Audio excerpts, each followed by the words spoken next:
दोस्तों ये 16 जून 2018 का एक भयानक दिन था जिस दिन वर्ल्ड कप की तारीख का सबसे महंगा और बड़ा मुकाबला शुरू होने वाला था। एक जानिब हिंदुस्तान की टीम थी जबकि दूसरी जानिब पाकिस्तान की टीम थी। मुकर्रर दिन से चंद दिन पहले ही इस मैच की चर्चा शुरू हो चुकी थी।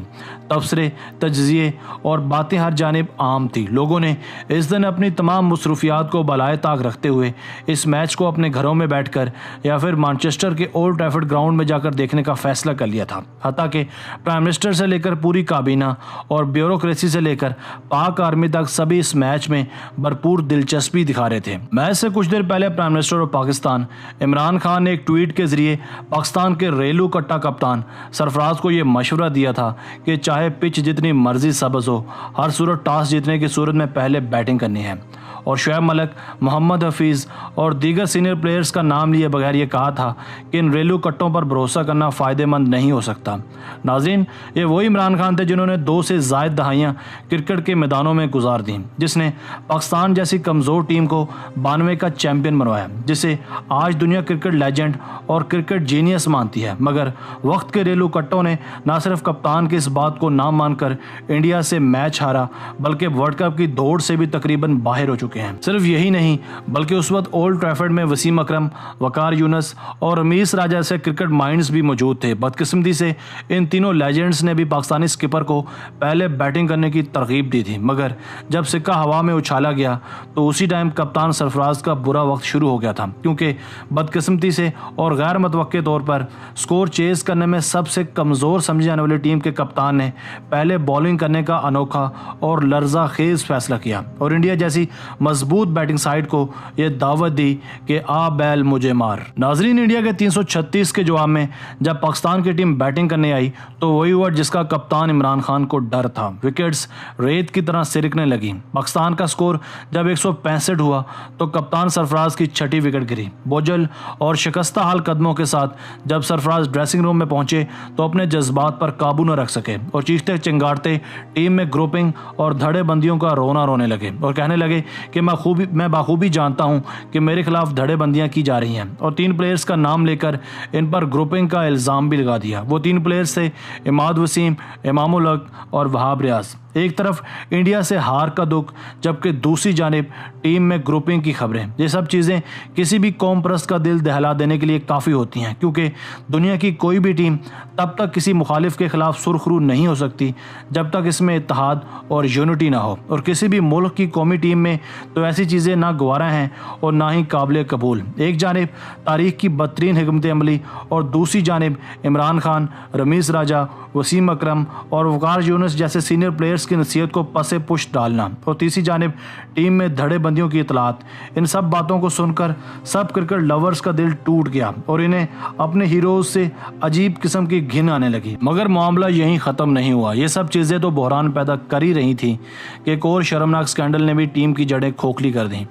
15 और 16 जून की दरमियानी शब जब इंडियन टीम अपने सबसे बड़े मैच की प्लानिंग कर रही थी तो उस वक्त कौमी टीम के निस्फ से ज़्यादा प्लेयर्स एक शीशा बार में मौज मस्ती कर रहे थे और अपनी दौलत के गुलछरे उड़ा रहे थे, जिसकी बाकायदा वीडियो भी किसी ने बनाकर सोशल मीडिया की नज़र की।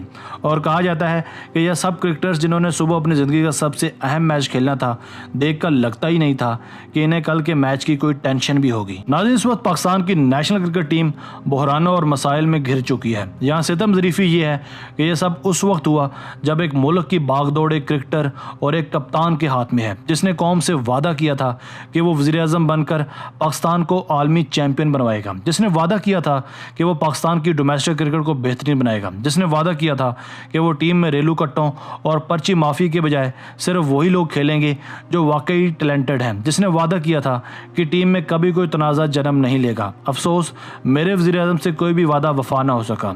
अफसोस, टीम में तनाज़ात ने भी जन्म लिया, वर्ल्ड कप भी नहीं जीती, पर्ची माफिया भी खेले और डोमेस्टिक क्रिकेट भी बेहतर नहीं हुई। बतौर पाकिस्तानी हमारा ये सवाल है कि जैसे मुल्क में सबका एहतसाब किया जाता है, वैसे क्रिकेटर्स का एहतसाब क्यों नहीं होता? क्योंकि जब एक 11 रुकनी टीम मैच हारती है तो शिकस्त सिर्फ 11 लोगों की नहीं होती, बल्कि 22 करोड़ पाकिस्तानियों की और वतन अजीज़ की होती है। इन लोगों से क्यों नहीं पूछा जाता कि उन्होंने परफॉर्म क्यों नहीं किया? एक एक क्रिकेटर एक एक मैच से 15 से 20 लाख रुपए कमाता होता है, कौमी हीरो का दर्जा पाता है और इसे मुल्क कौम का सफ़ीर बनाकर भेजा जाता है। अगर ये अपनी ज़ाती अना और हरदर्मी से बाज नहीं आता और अगर ये इतनी इज्जत और बड़ी बड़ी तनख्वाहें पाकर भी धड़ेबंदियाँ और ग्रुपिंग जैसे घिनौने कामों में मसरूफ़ है तो इसका नैब एहतसाब क्यों नहीं करती, इस पर FIR क्यों नहीं काटी जाती, इसको सारी ज़िंदगी के लिए लाइफ बैन क्यों नहीं किया जाता? क्या कौमी टीम में सिर्फ रेलू कट्टों की ही जगह है? क्या ये टीम सुधर नहीं सकती या फिर ये सिर्फ कप्तानी हासिल करने की एक बदतरीन जंग है? दोस्तों 16 जून को जब पाकिस्तान को इंडिया के हाथों शिकस्त हुई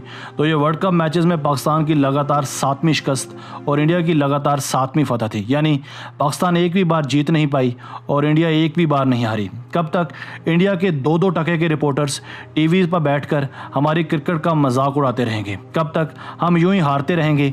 जैसे मुल्क से चोरों का खात्मा किया जा रहा है ऐसे ही कौमी टीम से करप्ट लोगों का और पर्ची माफिया का खात्मा मुमकिन क्यों नहीं है? सब कुछ मुमकिन है मगर इसके लिए बस एक इनिशिएटिव लेने की देर है। क्रिकेट हमारा कौमी खेल तो नहीं है मगर कौमी खेल की तरह समझा ज़रूर जाता है क्योंकि इसमें पैसा, स्टाइल, शोहरत और चमक दमक सब कुछ है, मगर अगर नहीं है तो अच्छी तंजीम और क़यादत। यहाँ बड़ा बड़ा टैलेंट क्लब क्रिकेट में ख्वार हो रहा है मगर इन्हें पूछने वाला कोई भी नहीं है। हम टैलेंट से ज़्यादा बड़े नामों को तरजीह देते हैं। हम कप्तानी एक ऐसे बंदे के हाथ में दे देते हैं जो 1-2 मैचेस में अच्छा परफॉर्म कर जाए, चाहे इस बंदे में ऐसी बसीरत मौजूद हो या ना हो। आखिर में अब यहाँ सवाल ये उठता है कि जिन लोगों की वजह से हमारी क्रिकेट इस बहरान तक पहुँची है, इनका सद्देबाब या एहतसाब किया जाएगा या फिर यही रेलू कट्टे इसी तरह टीम को और पाकिस्तान को यूं ही गिद्धों की तरह नोचते रहेंगे?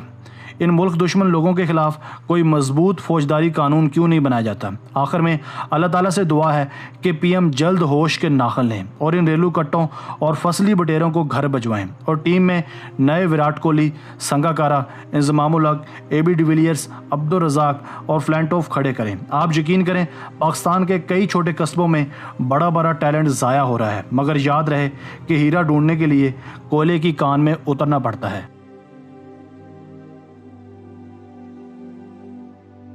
दोस्तों आज की वीडियो बस यहीं तक थी। उम्मीद है आपको पसंद आई होगी। अगर आप मजीद क्रिकेट वीडियोस देखना चाहते हैं तो हमारे चैनल को सब्सक्राइब कीजिए और अपनी राय का इजहार कमेंट सेक्शन में